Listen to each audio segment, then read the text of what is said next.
Thank you for being here, Governor.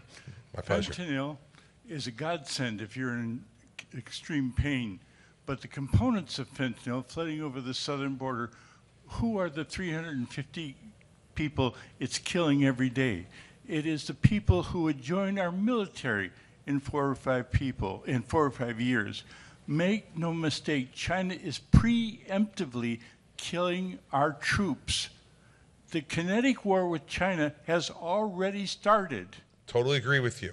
Look, and this is another one of the naive type of positions that are being put forward by, other folks in this race, whether it's Vivek or whether it's Ron DeSantis or Donald Trump.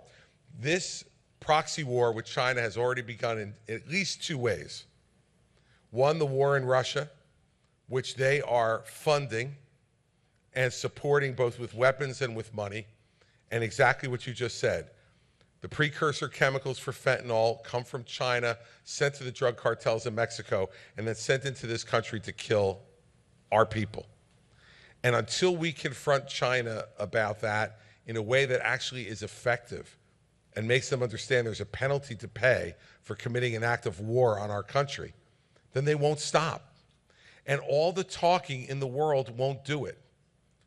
We've had our last 3 presidents who have all they've done is talk about it and tell you how good they are at it, except the results show that every year the deaths are going up.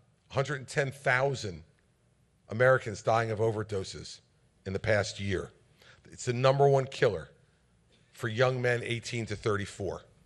And you feel it right here in New Hampshire, and you know it.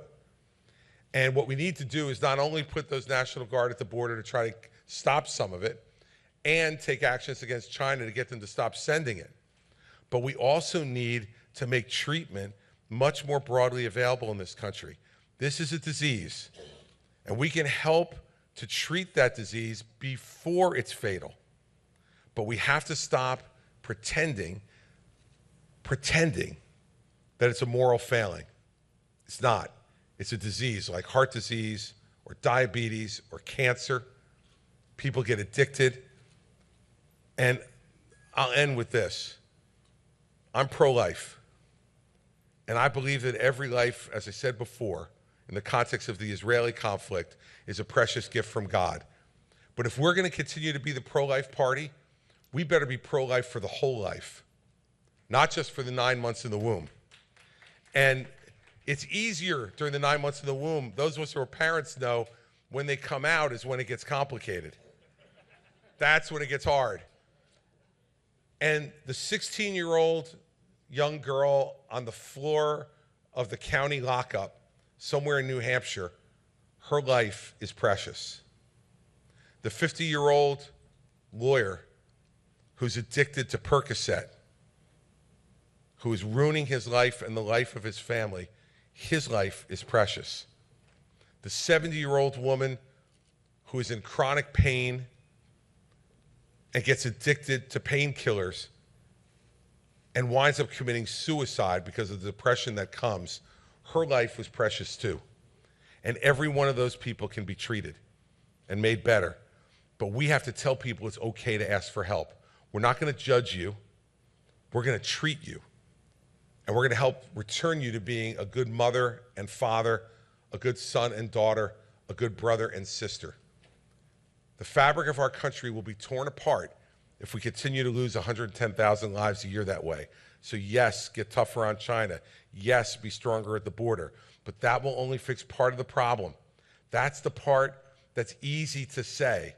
The hard part to say is that we create the problem in this country too through our demands for this stuff. And we need to lower that demand by giving people a treatment that will allow them to survive and to turn their lives around.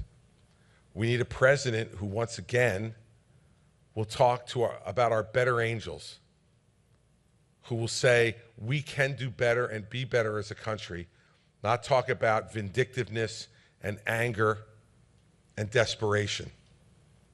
This country is still the shining light for the rest of the world. And yes, we have problems, but there's problems that can be fixed with strong leadership and honesty. Character matters, everybody. The truth matters whether you like it or not. And we need a president, once again, who will act with character and stand for truth. And we haven't had one for quite some time. I want to be that president for you. Thank you all for having me today. I appreciate it.